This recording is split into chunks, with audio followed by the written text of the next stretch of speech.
O geceki kıyametti, kahpece bir ihanetti.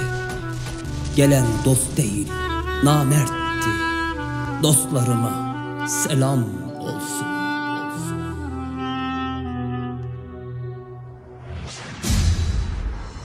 Aynı safta dede torun, bu rüyayı hayra yorun. Vurun Allah için vurun diyenlere selam olsun.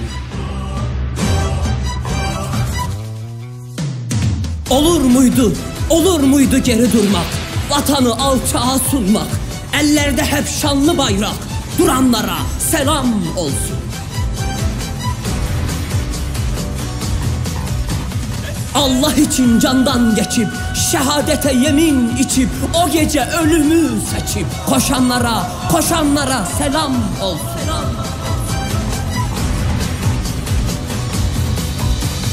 Tank tüfek durur önünde, bu vatan aşkı gönlünde, tekbir sesleri dilinde, coşanlara selam olsun.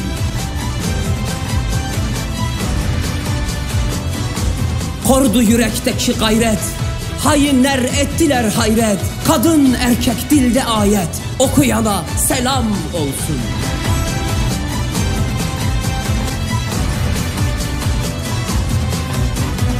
Zafer şafakla görüldü, bu millet külden dirildi, 250 şehit verildi, kalanlara selam olsun.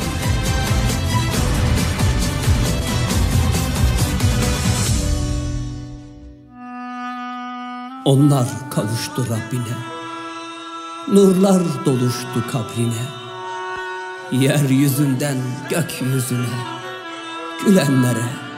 gülenlere selam olsun.